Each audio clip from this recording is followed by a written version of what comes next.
Hi, I'm Laura Flanders, and you're watching CityWorks, the show for, with, and about working people in New York. CityWorks is a co-production of the School of Labor and Urban Studies at the City University of New York and CUNY TV. I'm Laura Flanders. This week, we're going to be talking about immigration with Cristina Jimenez of United We Dream and Kazi Fauzia of Drum. She's a worker organizer in the South Asian community right here in Queens, New York. But first, Ruth Milkman. She's a professor at the School of Labor and Urban Studies, and she's just out with a new book that contests some of the basic narratives that we've been hearing about immigration and the threat to workers. You keep contesting our conventional ways of thinking about issues having to do with labor, and for that, I thank you. Let's start with this immigrant threat narrative. It seems to make sense to a lot of people that their work lives deteriorated and the wealth gap grew right as a whole lot of immigrants started showing up in our culture and in our workplace. But you say correlation is not causation. And in fact, we may have the entire story backwards. Start with what the narrative traditionally is thought to be.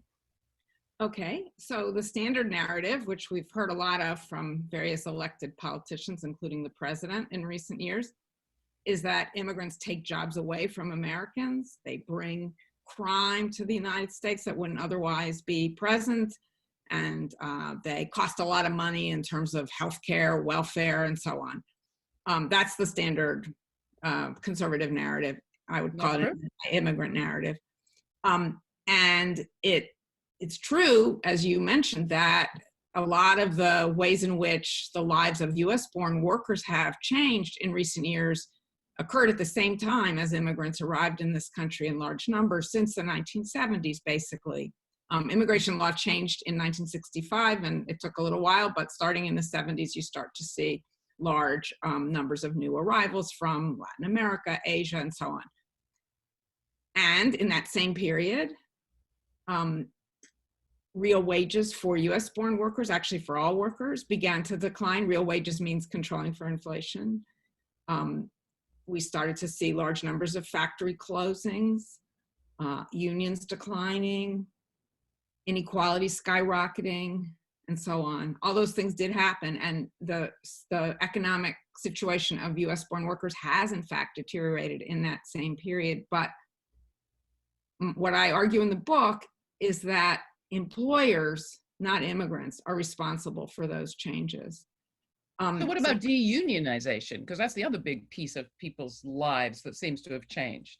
Yeah, and deunionization has, the decline of labor unions has contributed a great deal to growing inequality because in general, union members earn more than non-union workers for all kinds of reasons. That's part of the point of organizing unions, right? And that's been quite effective historically.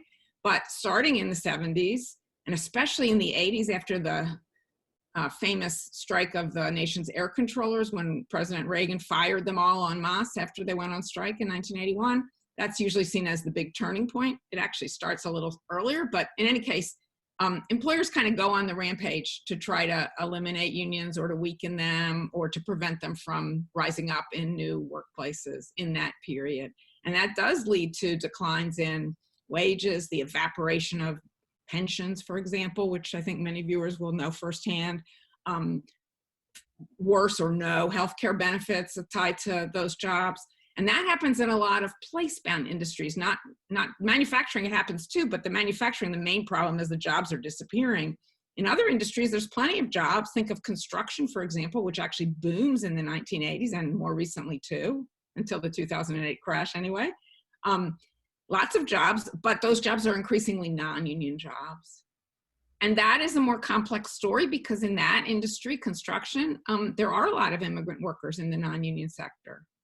But what I try to show in the book, and I think for construction, the story is pretty clear, it's that in construction, as unions are attacked and weakened, union workers in that industry who are mostly white US-born men say, I'm not going to do this job if it pays half what it used to and I don't get any benefits. I'm out of here. And they do move on. I've been talking primarily about male-dominated workplaces, but your book also talks about women-dominated areas of service, domestic work, and so on. There too, you say that it isn't that immigrant workers pushed out US born workers who'd had those jobs, but rather they'd left. What's your evidence?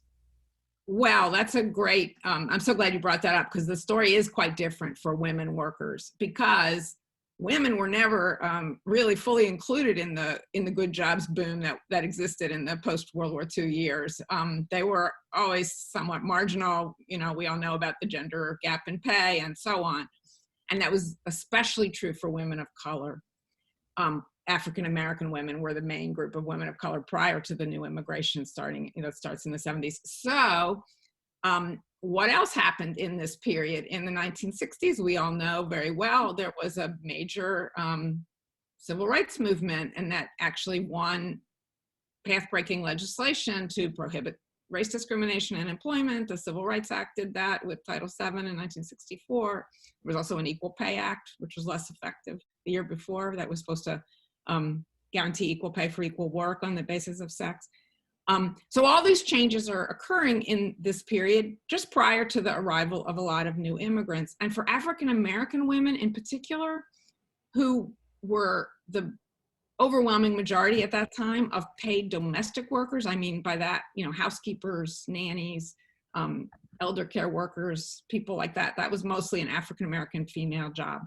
When the civil rights movement emerged, it opened up all kinds of new opportunities for that population of women. Now, these were not good jobs that were, made worse by employers. They were always crummy jobs. Black women didn't really participate in the good old days, of middle-class jobs, so-called, for people without a lot of higher education. But what happened in that era is that other jobs opened up to them. They could get clerical jobs, sales jobs, service jobs, from which they had previously been mostly excluded. And they poured out of domestic work into those jobs. So employers, in this case households, turn to immigrants who are arriving, in significant numbers in this period and need work. So how does knowing all of this help us? I mean, your work is well documented, the research is there, the data is there, we can see the charts. You and I can, talk this out for, till we're blue in the face, but does it actually change, for example, how this narrative will play out in this election? Well, I hope that if people are able to understand this history, it will help them see that the immigrant threat narrative is basically wrong. It confuses cause and consequence. So US-born workers have very good reasons to be angry and upset about their deteriorating economic situation, but they should direct that anger not at immigrants, but at the employers and other elites who have restructured the economy in ways that have hurt them. Even if you got rid of all immigrants tomorrow, that situation would not change. There's a flip side to this, though, too, isn't there, that you talk about in the conclusion of the book, where you say the very stigmatizing of immigrant populations reinforces their, I think you call it a collective worldview, and their tendency to build strong mutual aid networks, kinship networks, and organize, which is what we're going to talk about next. Right. Well, that no one expected. I think in any of the different employers didn't expect it. Organized labor didn't expect it, but that was another consequence. The story of immigration in the United States more generally is full of unintended consequences. With positive cons as well as pros for organizing, as you suggest in the book. And that's going to be the next topic. Okay. I really appreciate the book. Thank you so much. And I particularly loved you starting it with the British race culture critic Stuart Hall's comment that migration will really be the issue of this century. Ruth Milkman, author, Immigrant Labor and the New Precaroit, a professor, of course, at the City University School of Labor and Urban Studies. Thank you so much for coming back on the program, Ruth. Thanks for having me. We'll be back in just a moment and talk with some of those who are organizing the migrant workforce and the workforce in general in this country, and whose work flies directly in the face of some of what we're hearing in this election run-up. That's coming up here on CityWorks. Stay tuned. The CUNY School of Labor and Urban Studies is the 25th and newest school under the CUNY umbrella. Dedicated to public service and social justice, The CUNY School of Labor and Urban Studies offers undergraduate and graduate degrees in the areas of labor studies and urban studies, and certificate programs in labor relations, public administration and public policy, healthcare policy and administration, and community leadership. We pride ourselves on being an institution that brings together activists and academics. Find out more at slu.cuny.edu. Welcome back. And now I'm very excited to be joined by Cristina Jimenez, one of the founders of United We Dream, and Kazi Fauzia. Kazi works as a community organizer with DRUM, which is Desi's Rising Up and Moving, right in New York, in Queens. She's also a former seamstress and an organizer from Bangladesh. Let's start with you, Cristina. This narrative that Ruth talked about is very familiar to the people that you work with. Talk a little bit about how you're contesting this story as it's become so central to election 2020. Well, I think that what the narrative has been is one that has not only just exploit immigrants for their labor, but also criminalize immigrants and people, particularly immigrants of color that have come to this country seeking a better life. So part of the work that we have been doing at United We Dream is to speak about our stories. And using tactics of storytelling and narrative change to really put a face to the issue and to humanize the stories. So for example, for me, as someone who is 13 years old, like many immigrants seeking a better life, I continue to share my story of why my parents came here, fleeing poverty in Ecuador when in the 1990s, when Ecuador was going through a political and economic turmoil, and growing up undocumented in a place like New York City, and how that had shaped not only the life of my parents and my entire family, but also why I organize today. And, I have to say, Laura, we've seen how things have been changing, not only because we see someone like the president utilizing his platform to fuel hate and a xenophobic narrative, but we've also seen how most Americans today completely disagree with the way in which the president speaks about immigrants.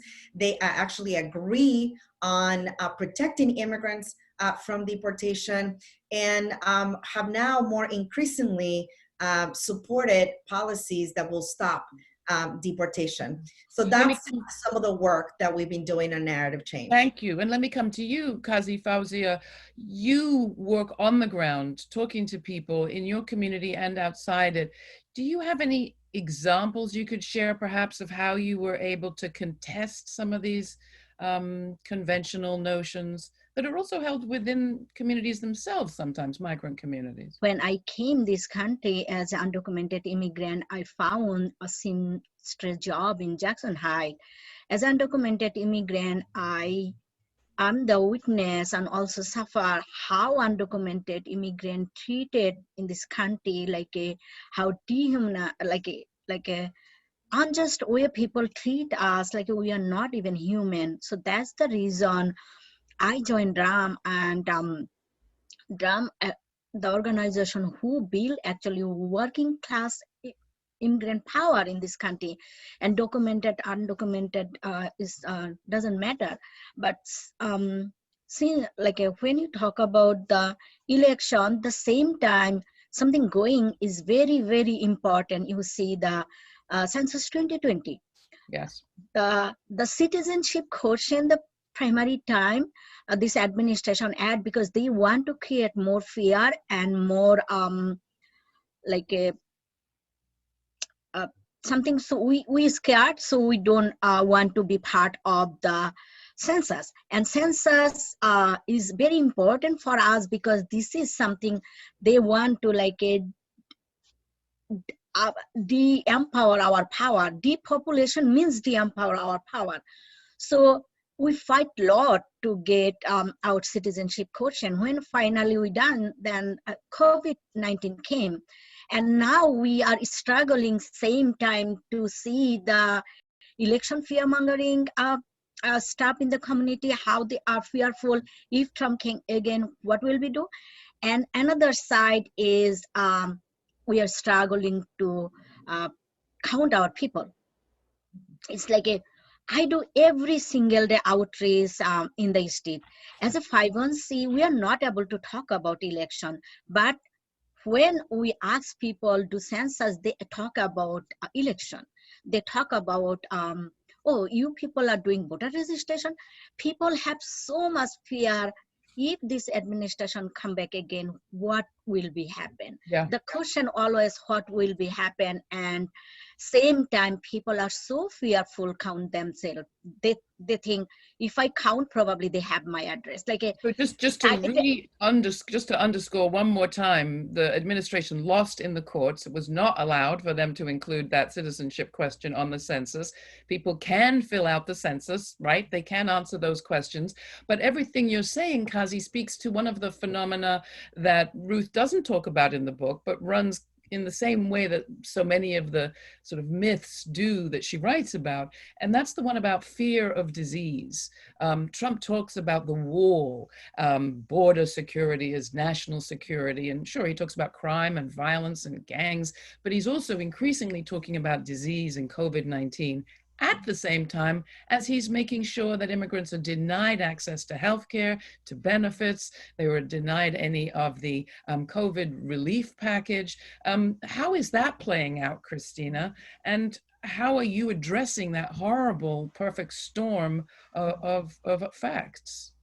You know, one of the things that we are aware in our communities is the big problem of disinformation and lies. And when you constantly see lies coming out of Republicans and the Trump administration and the president himself about COVID, about solutions for COVID, about the policies that we have for relief on COVID, we at the community level do the work to confront these lies and to dispel the lies and to ensure that our communities are not falling for it.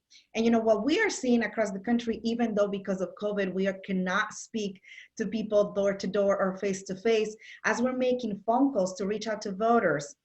As Kazi were saying, we're reaching out to people to get counted. Also, for the census, when we're talking to the community, it is clear to me that our communities are not being fooled by the lies of this president. And are they getting the health care that they need? And constantly, well, they're not, right? And so I think that what we're seeing in the immigrant community in particular is that there is fear, but there is also complete absence of the federal government in ensuring that immigrants have access, quite frankly, not only to testing, but what about treatment? What about the folks that have lost their jobs and have no support from the federal government to support families in immigrant communities? So you've seen some of the states taking the leadership to organize funds to support immigrant communities.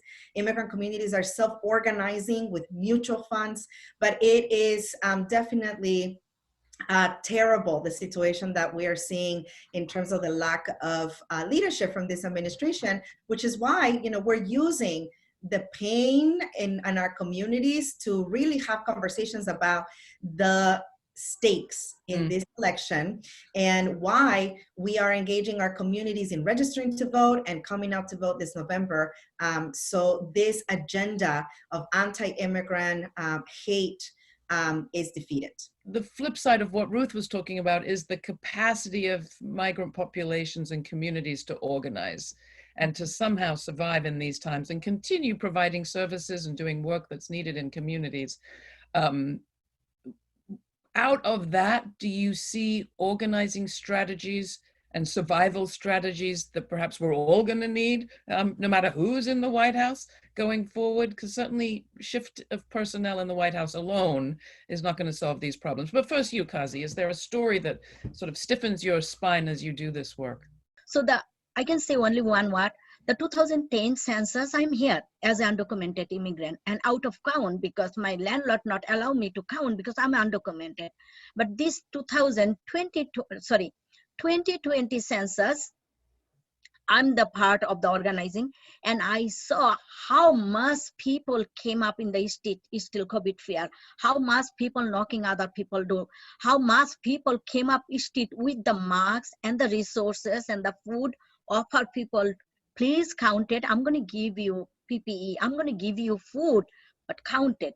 People understand how much important populate, count ourselves and build our power.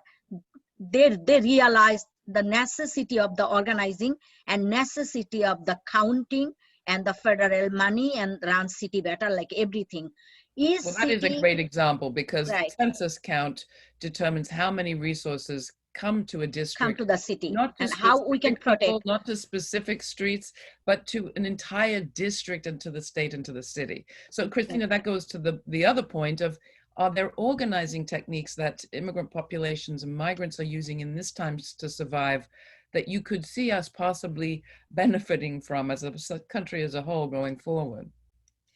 You know, I think that there's one thing that all of us can learn, and I hope that this country is learning from this pandemic. And that is that we are interdependent, like we are not independent from each other. We're so interconnected and depend on each other for our well-being, for our health, to be safe and to thrive. And that means not just immigrant communities. That means all of us here in this country. And to Ruth's point, I think that one of the most amazing opportunities that we have in this moment is the opportunity to organize across race, across immigration status, across class. And when we just think about the power of people coming together from a working class background who are being the most impacted by COVID-19, who are the ones that are fearing evictions in this moment, who are the ones that don't have food in this moment. I think that there is a powerful opportunity to not only speak about the truth, which is the country has not been working for working class people, not just immigrants, for all working class people, and particularly communities of color. So if it has not been working, the vision that we have is a country that works for all of us, and a multiracial democracy that has yet to be fulfilled. So that is a vision where all of us can thrive. And I think that the biggest opportunity that we have is this cross-sector, intersectional, and interconnected organizing that we can drive together for a country that treats us all with dignity. And those mutual funds, how do they work? At United We Dream, for example, we created a mutual fund to provide $400 to undocument the families that were left out by the relief packages from Congress when they were voted on in the last couple of months. And, you know, we raised over $200,000. We're able to help hundreds of families and continue to do this fundraising. And though that is inspiring, and my hope is that we can all be inspired by the self-organizing, I still say, Laura, that we still need government to step in to make sure that this country not only survives, but actually thrives from this pandemic that is harming so much of the economy and communities across the country. The models that you described remind me so much of the early labor union organizing in this country, mostly white, mostly immigrant, in the early 1800s. Not so different. Kazi, final comments to you. Any, I don't know, we're not coming down and you're not coming down for one candidate or another, but you are coming down for participation. Is it too late for people to get involved in this election in your community? Like this COVID-19, we lost so much community, we lost so much. We lost a lot of community member. Our loss is really, really big, but this COVID-19 also teach us how to collectively survive, how to build neighborhood organizing, how to build a block organizing, how we come closer, cross race, gender, ethnicity, everything. We work shoulder to shoulder together to save us, not me or not my family, is us. So this is something, if people want to show their power in the in the election to via their voting rights, they can. But as an organizer, I never believe voting power. I only believe organizing power. So that's why my appeal never for the vote. But people who want to show their power in the election, they definitely can show their power and prove this organization, administration wrong. They Kazi, are totally wrong. thank you so much. Kazi is joining us from Drum. Desi's Rising Up and Moving. And Cristina Jimenez, thank you, also one of the co-founders of United We Dream. Well, that's it for our show, CityWorks, a co-production of CUNY TV and the School of Labor and Urban Studies at the City University of New York. Our guests were Professor Ruth Milkman from right here at CUNY, Cristina Jimenez, co-founder of United We Dream, and Kazi Fauzia of Drum. For more information or to send us your comments or questions, you can write to us. That's CityWorks at slu.cuny.edu. For CityWorks, I'm Laura Flanders. Thank you.